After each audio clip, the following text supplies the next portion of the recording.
C'était au temps où pour voyager, on s'habillait. Plus encore peut-être en Angleterre qu'ailleurs, et tout particulièrement lorsqu'il s'agissait de quitter Victoria Station pour Douvres, et au-delà, la France.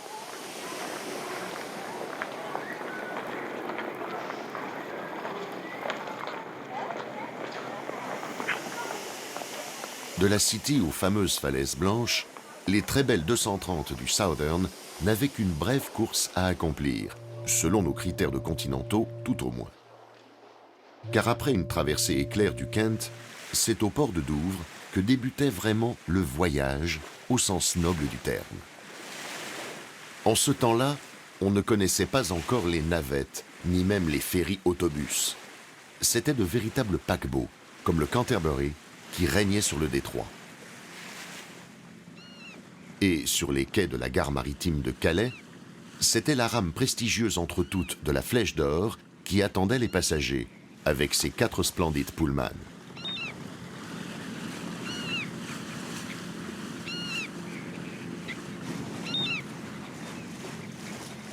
En tête, on remarquait le fourgon très particulier, prêt à recevoir les conteneurs exonérant les bagages de toute manutention entre la mer et le fer.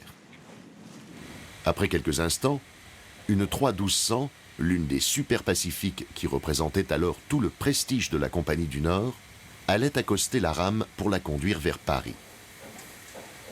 Mais en ces années d'avant-guerre, le dépôt de Calais recelait encore bien d'autres trésors.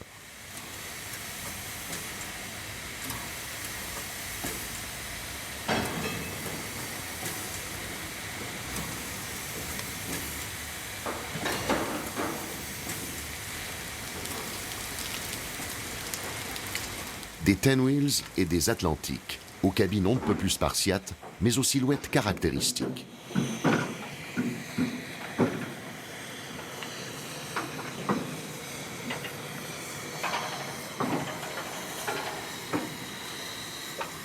Ici, le mécanicien procédait au graissage du mouvement. Là, on manœuvrait. Bref, ça n'arrêtait pas. Comme c'était le cas dans tout grand dépôt, voici près de 70 ans.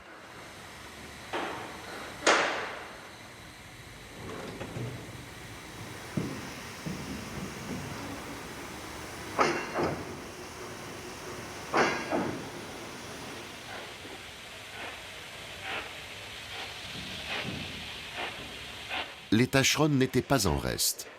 La petite 4-18-98 passait des journées entières à déplacer ses congénères, tel cet ex-G8, arraché aux Prussiens au lendemain de l'armistice de 1918.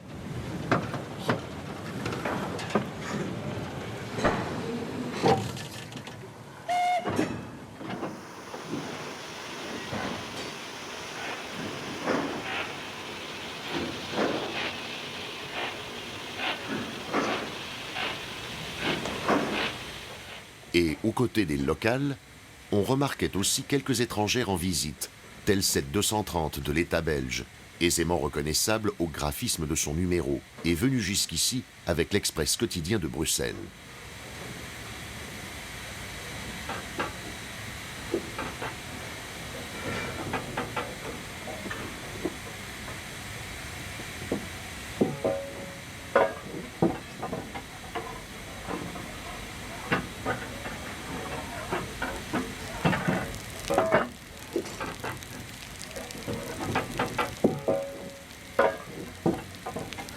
Une véritable ruche.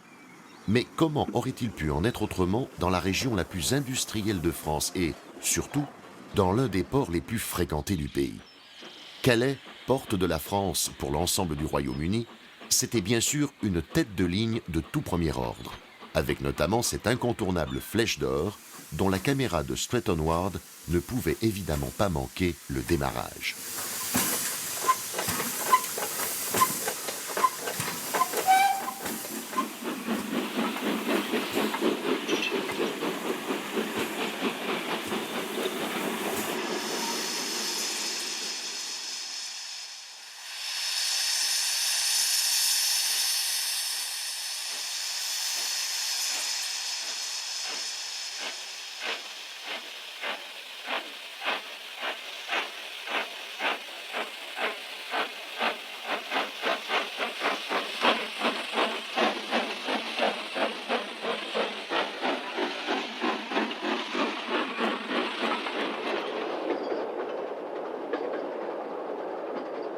Sur très exactement 299 km, les plaines aux riches cultures alternaient avec les sennes ferroviaires et avec des paysages industriels alors indissociables d'une batellerie au trafic soutenu.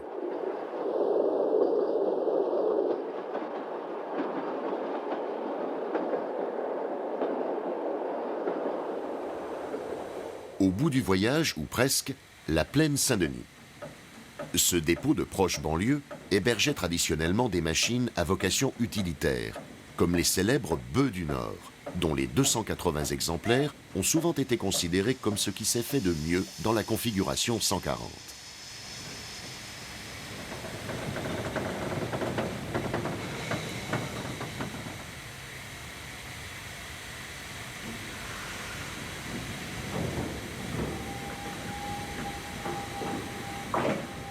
Omniprésentes également, les 3500, qui relayaient ici entre deux trains des lignes de Laon, de Beauvais ou du Tréport, tout comme les 3078 et suivantes, qui allaient devenir 230 A 1 à 274 de la SNCF.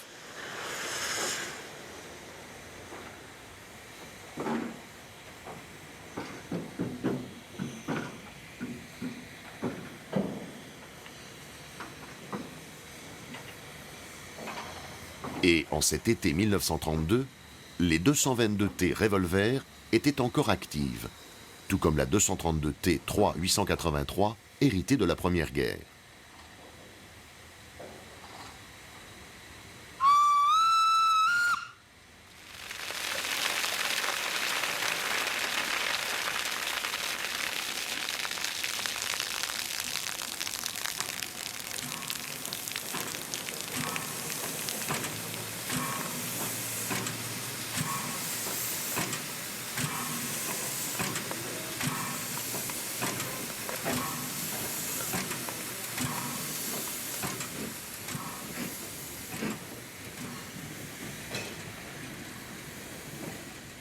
Un véritable sanctuaire, peu visité parce que vivant traditionnellement dans l'ombre de son prestigieux voisin de la Chapelle, mais où, heureusement, une caméra britannique s'est attachée à inventorier tout un catalogue de curiosités, tels les archaïques 040 4600, apparus dès 1872, déjà sur le déclin lorsqu'ont été tournées ces images, et qui allaient disparaître à la veille de la nationalisation.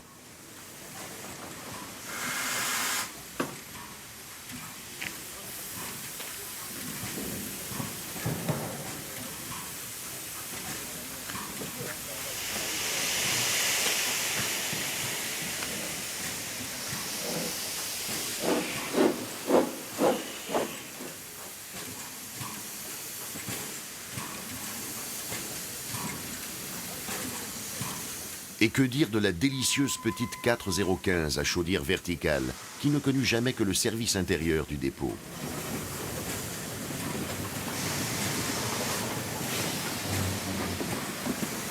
À peine moins oublié de la légende de celui qui se proclamait réseau de la vitesse, du luxe et du confort, voici l'une des 050 prussiennes reprises après 1918 dans la série 5500.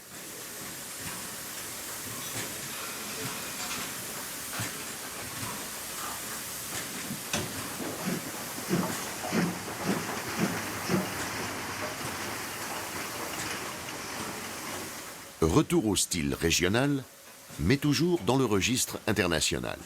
Car ce n'est pas un bœuf, mais son sosie du nord belge. Ici, les interpénétrations n'ont pas attendu l'avènement des Trans-Europe Express.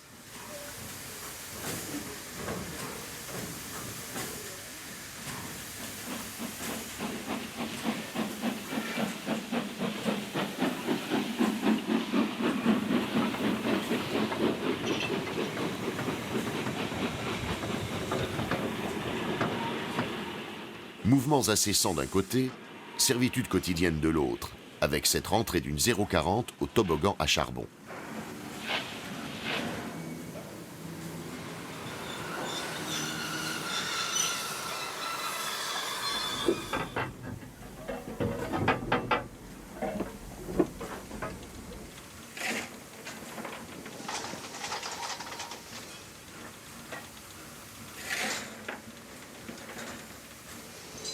Et toujours des objets rares. 031T, 040T, qui ne fréquentait que les voies les plus secrètes du plus prospère des grands réseaux.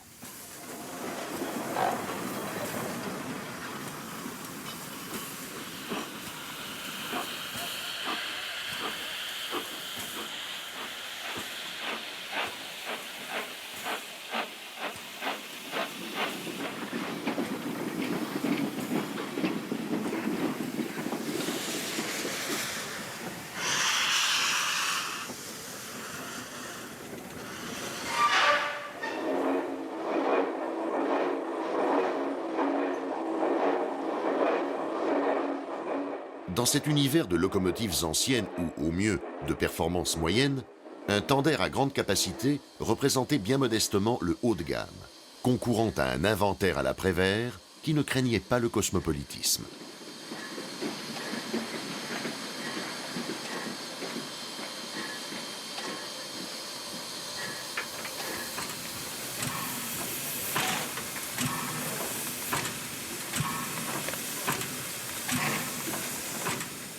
Car ce réseau, qui s'était forgé une véritable doctrine en matière de traction vapeur, accueillit tout aussi bien dans ses effectifs des P8 prussiennes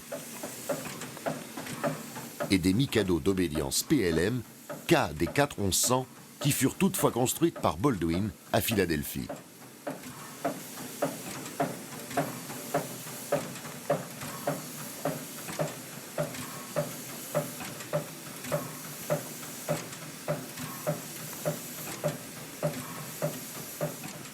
Plus manifestement américaine encore, les 140 Pershing ont essaimé sur toutes les grandes compagnies de l'époque dès l'intervention des troupes de l'US Army en 1917.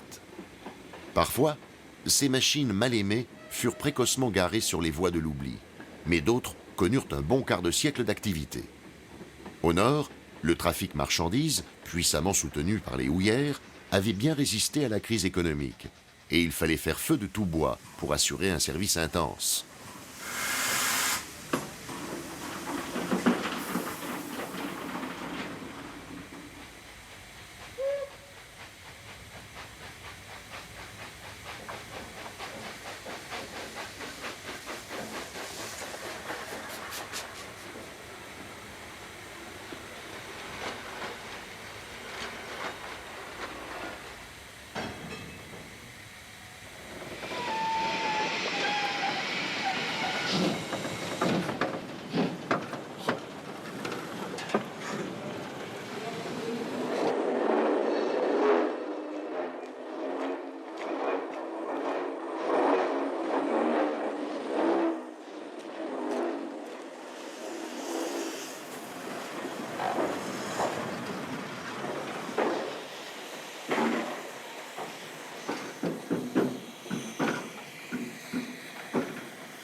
Mais un service ingrat, bien souvent, comme ces remontes dans le grand terminus parisien, où les locomotives maison conservaient une mainmise absolue sur les vrais trains.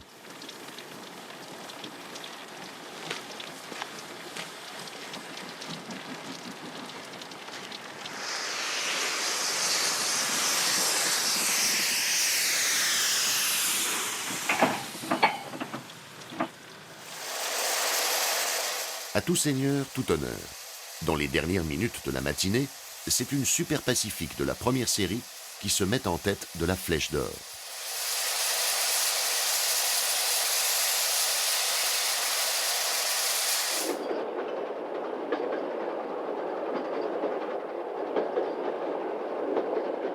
Et il suffira du temps d'un repas dans la voiture-restaurant pour revenir au rivage de la côte d'Opale, puis au quai de Calais-Maritime.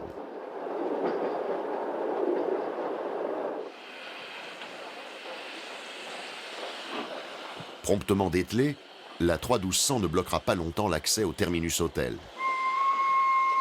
Mais à cette heure-ci, les passagers se dirigeront du côté opposé pour gravir l'échelle de coupé du Côte d'Azur.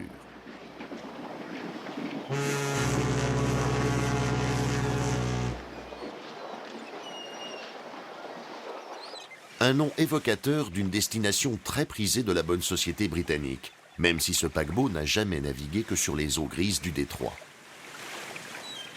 Bien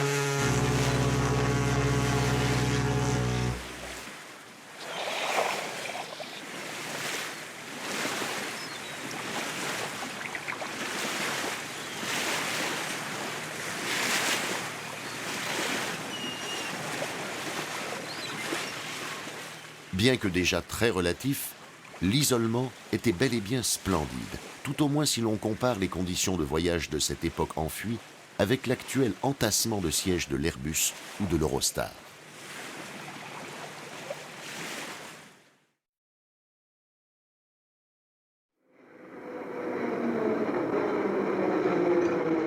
Autre temps, autre lieu. Comme l'ensemble du continent, la Wallonie a connu la tourmente, mais les tramways de Liège ont repris leur ronde et la grande gare des Guillemins a retrouvé toute son activité.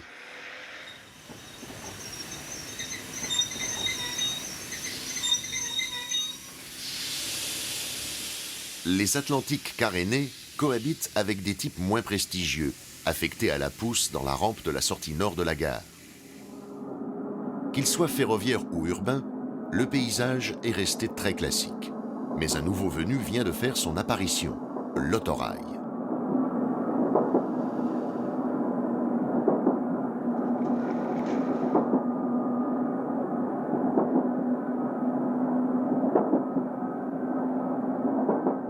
Certes, les stigmates de la guerre sont encore bien visibles.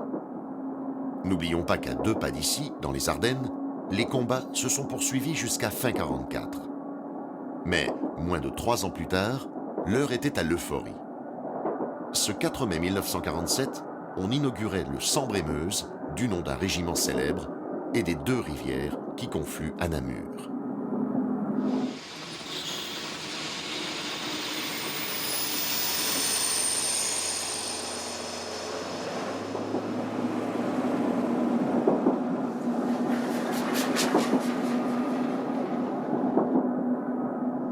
Liège-Paris en 5 heures. L'autorail rapide bénéficiait d'une priorité absolue et ne ralentissait qu'aux abords des chantiers de reconstruction qui jalonnaient encore le parcours.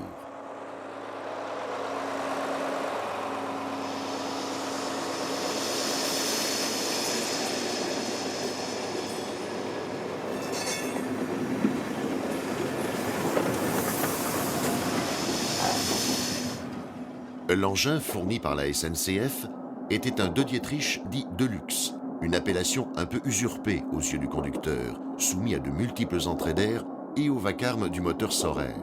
Mais le progrès était tout de même indiscutable.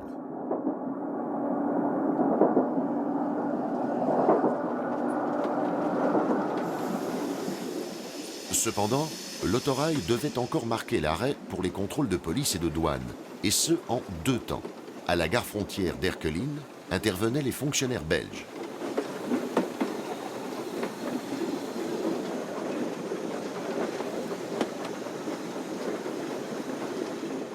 À peine 2 kilomètres plus loin, le scénario se répétait à Jeumont, mettant cette fois en scène des uniformes français. Comment ne pas rappeler qu'ici même, il ne fallut que 15 ans pour transfigurer le chemin de fer avec l'électricité, mais près d'un demi-siècle pour mettre fin à ces formalités fastidieuses.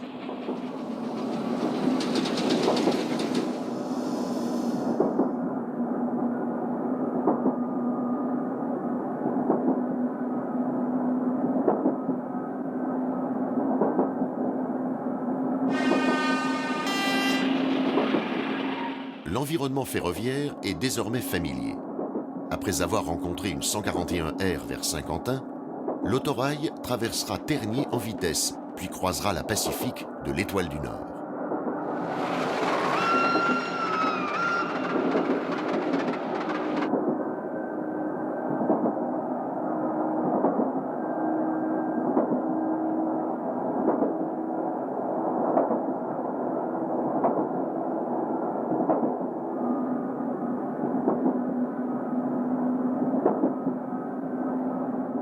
Aux abords de Creil, le trafic commence à s'intensifier.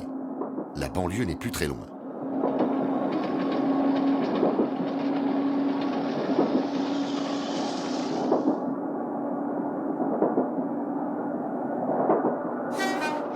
Mais les grandes lignes restent prépondérantes, illustrées successivement par un TAR Paris-Lille et par une Pacifique Chapelon.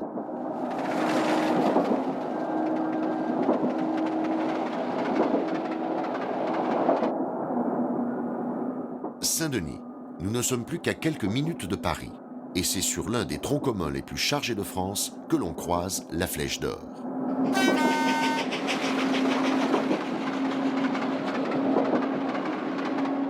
Le Sambre-et-Meuse, ancêtre du TEE Paris-Roure, circulait déjà à plus de 100 de moyenne sur la partie française du parcours, et les voyageurs partis de Liège le matin atteignaient Paris à l'heure du déjeuner.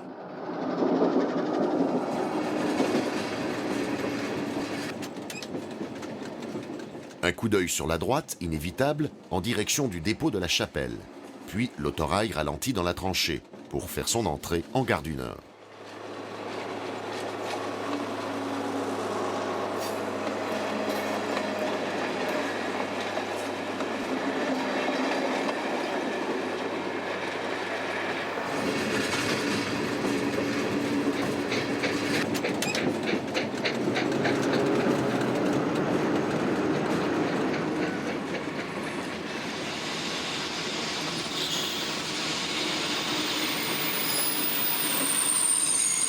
Après que l'autorail se fut immobilisé sous la marquise, il suffisait de quelques pas pour s'attabler à l'une des brasseries donnant sur l'orgueilleuse façade de Hittorf.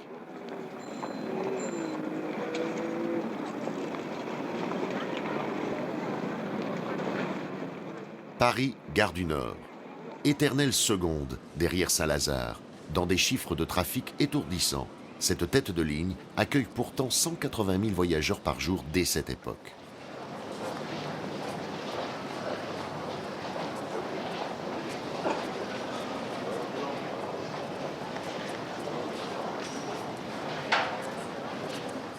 Comme à Saint-Lazare, l'activité banlieue domine largement le tableau, avec 5 directions principales. Mitry-Claye, sur la ligne de Soissons, Persan-Beaumont, sur celle du Tréport, mais aussi Pontoise, Valmondois et bien sûr Creil, sur l'artère maîtresse du réseau.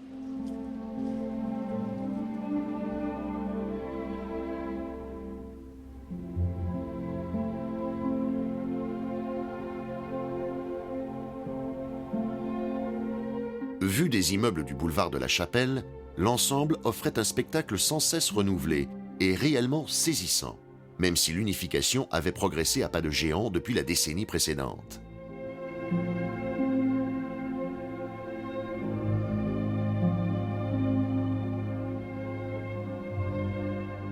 Convenez qu'à un tel poste d'observation, le vaporiste impénitent pouvait passer un certain temps.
Et cet extraordinaire fourmillement se prolongeait dans l'avant-gare jusqu'aux abords de la plaine, avec les classiques 232T et 230,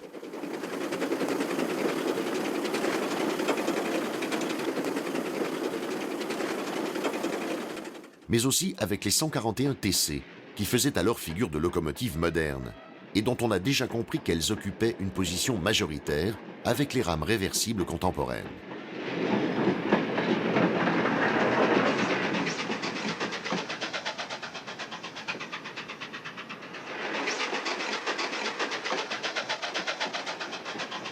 Et tout cela prenait une rare dimension dans le secteur des sauts de mouton du Landy.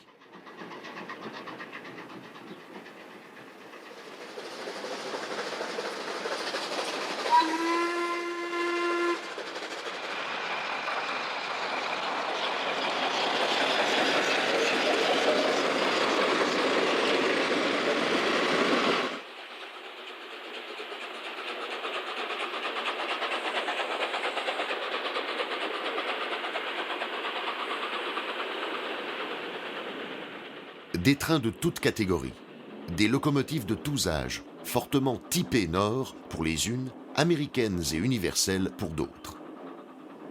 Il restait encore à montrer les chefs-d'œuvre de Marc de Caso, 232 R et S, car la fameuse 232 U1 ne devait sortir d'usine qu'en 1949, 2 ans après ses prises de vue.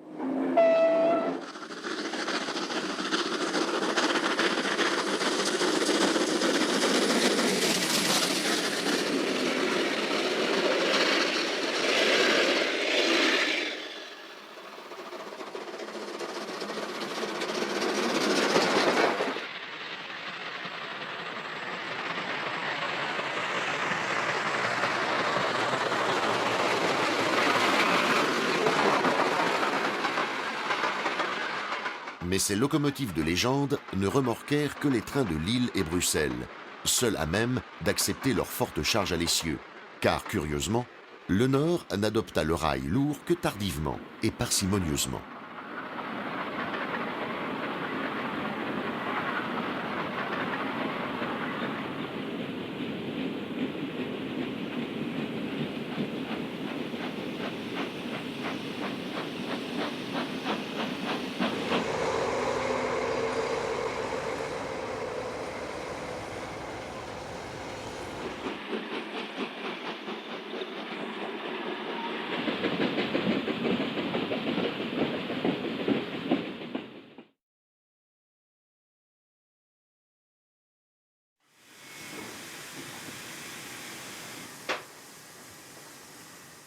Retour à une célébrité. Depuis les années 30, les chapelons venus du sud ont supplanté les super-pacifiques typiquement nordistes. Et parmi ces sommités de la vapeur, c'est la 231E32 qui fait ici l'objet de la préparation rituelle dans le Saint des Saints, le dépôt de la chapelle.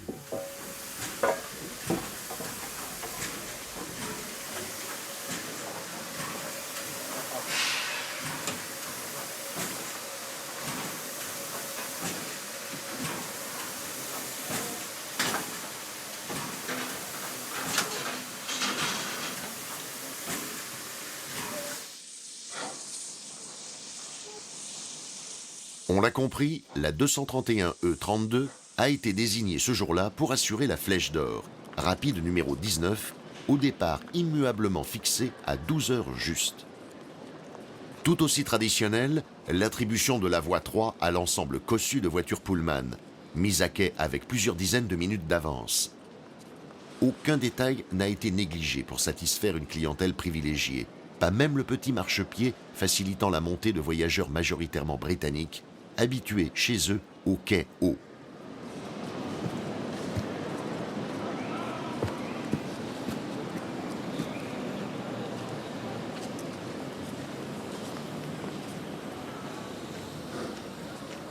En tête, les conteneurs sont solidement arrimés au châssis du fourgon.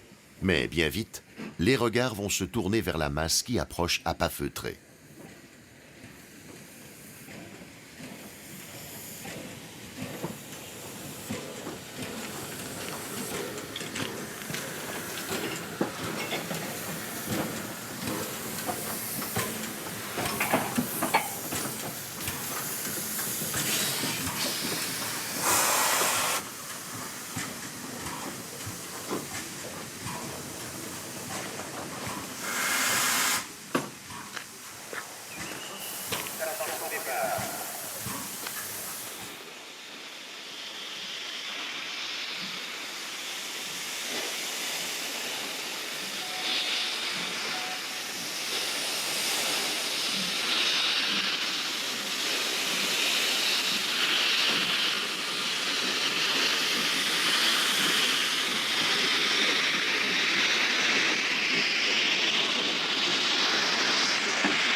l'heure dite, la Flèche d'Or quitte lentement la voie dont nul n'imaginait encore qu'elle serait 50 ans plus tard celle d'un oiseau blanc appelé Eurostar.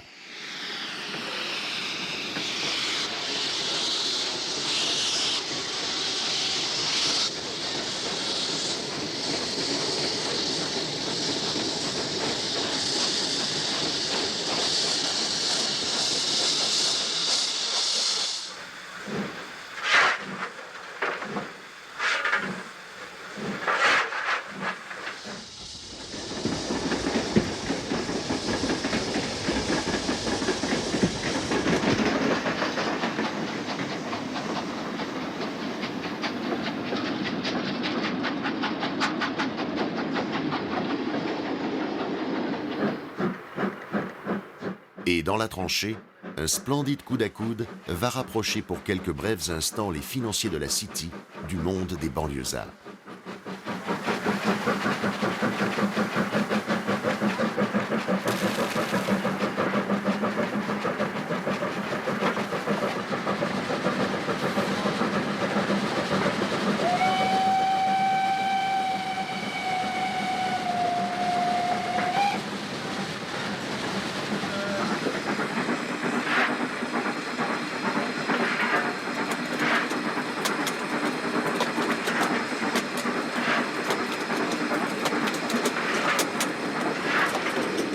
Un rapide coup d'œil sur la distribution Cossard et tout rentre dans l'ordre. Après son démarrage énergique, la 141 TC commence à perdre quelques longueurs au profit de la Pacifique.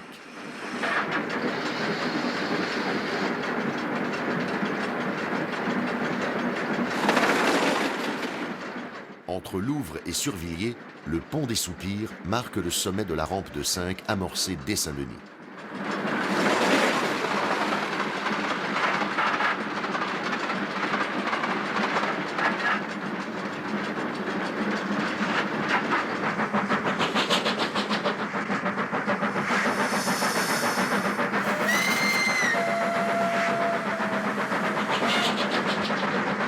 Passé Creil, c'est sur un profil facile que le rapide aborde la Picardie, autorisant le chauffeur à s'offrir un instant de répit.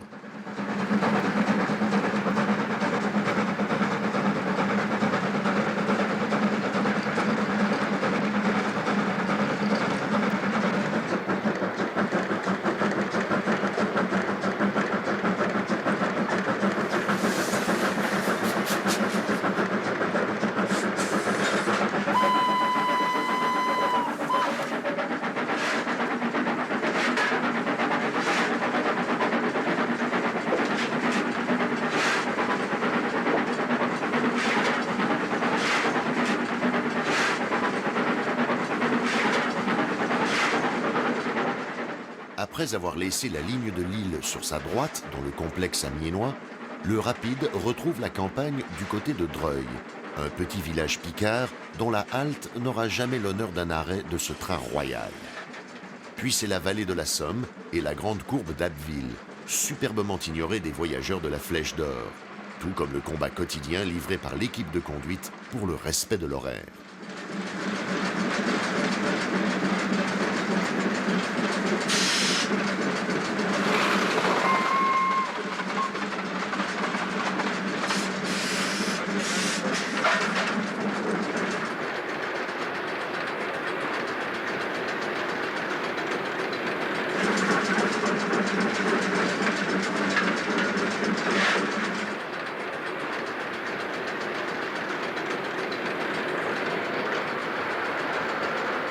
Rang-du-Flier, Saint-Josse, Étaples, autant de noms que l'on chercherait en vain dans les guides touristiques, mais qui resteront toujours attachés aux exploits des plus belles d'entre les Pacifiques.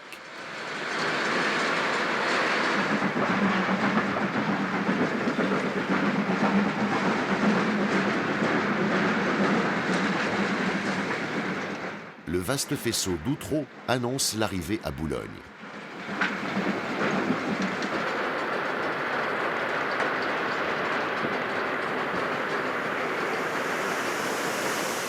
Un port, une ville, un dépôt, marqué comme tant d'autres sites par les récents événements.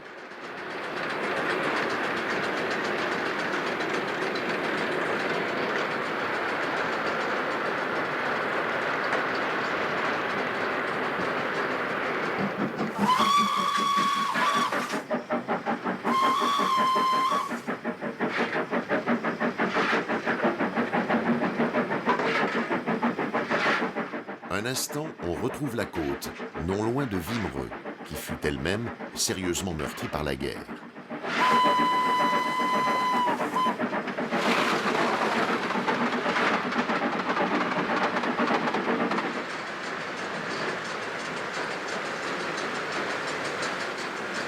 Enfin, voici Calais.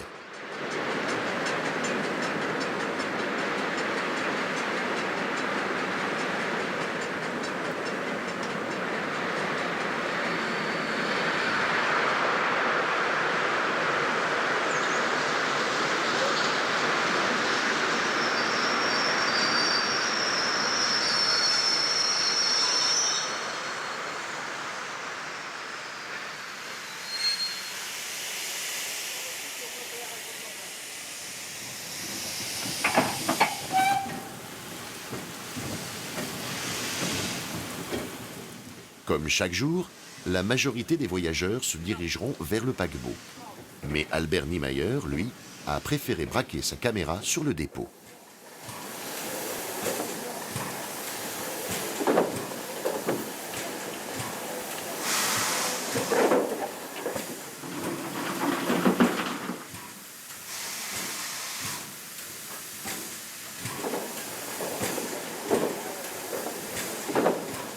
C'est un bel éventail de machines de vitesse qui se présente autour de la plaque tournante.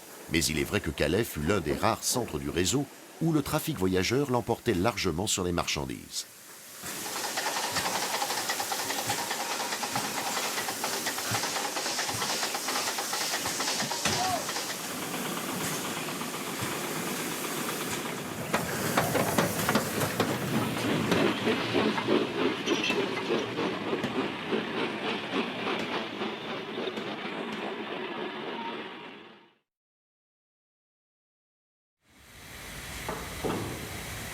« 1965. Alors que le diesel s'imposait partout ailleurs, Calais résistait encore. Depuis quelques années, les Pacific PLM avaient rejoint leur cousine d'origine PO. Mais ce jour-là, c'était un humble serviteur qui attirait les regards. La grue à vapeur du dépôt, mise en œuvre pour une intervention sur le pont tournant.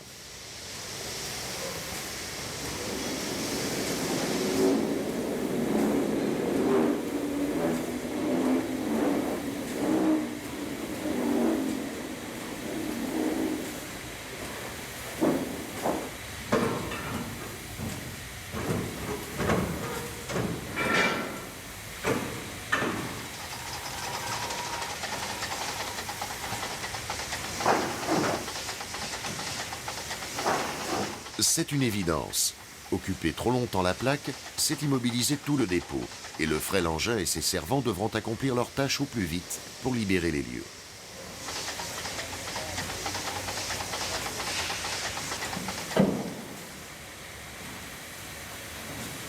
Et laisser le champ libre aux vedettes.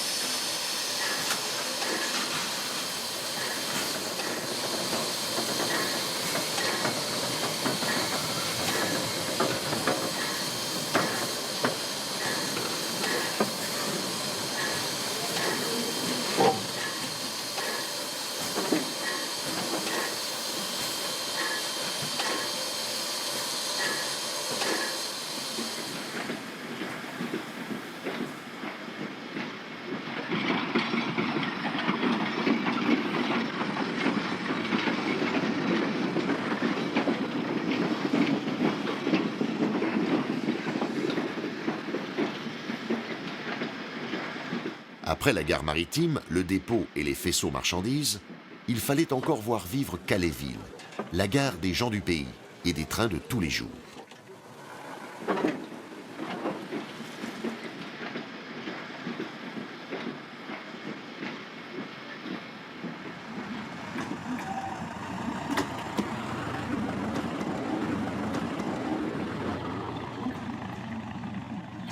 Les autorails s'étaient bien implantés et les 231K remplaçaient de plus en plus souvent les chapelons, qui n'avaient plus que quelques mois à vivre.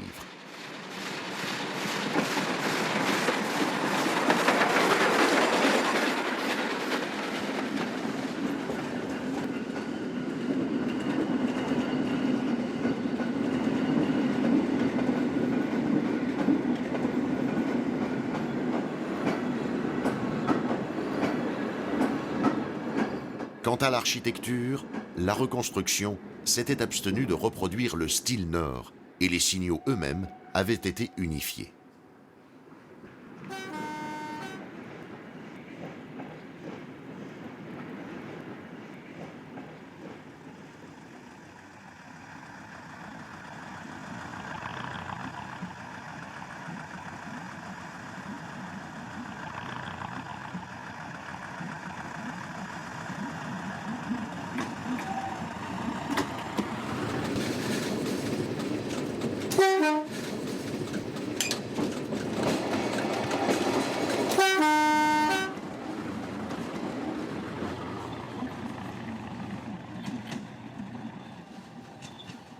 Mais dans ce chemin de fer qui n'était déjà plus tout à fait historique, il restait quelques détails rappelant ce qui fut, sans jeu de mots, le Grand Nord.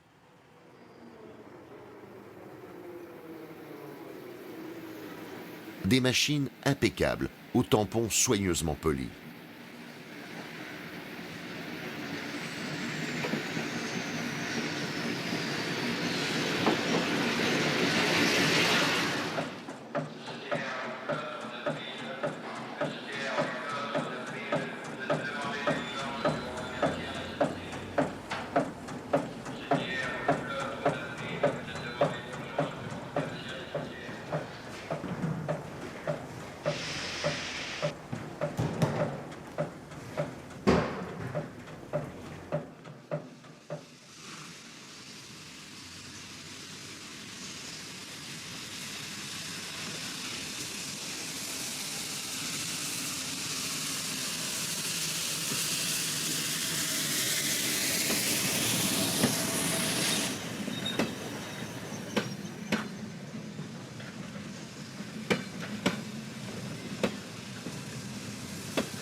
Et le cosmopolitisme technique lui-même illustrait à sa façon la survie d'une tradition.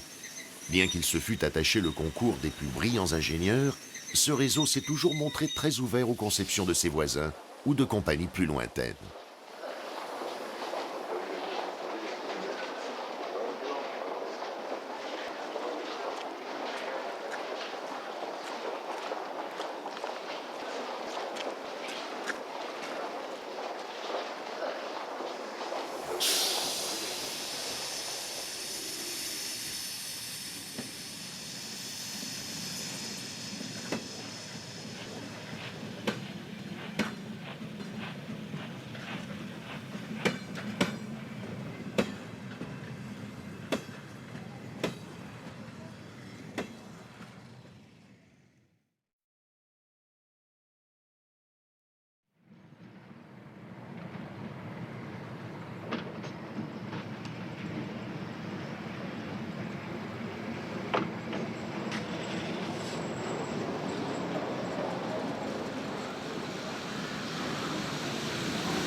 Il est vrai que l'histoire et la géographie l'avaient placé à la croisée de bien des chemins.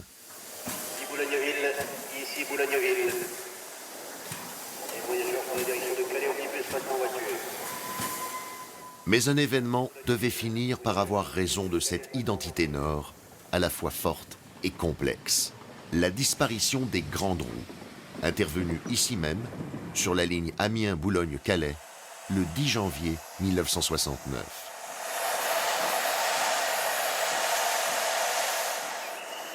Direction de Calais, attention au départ.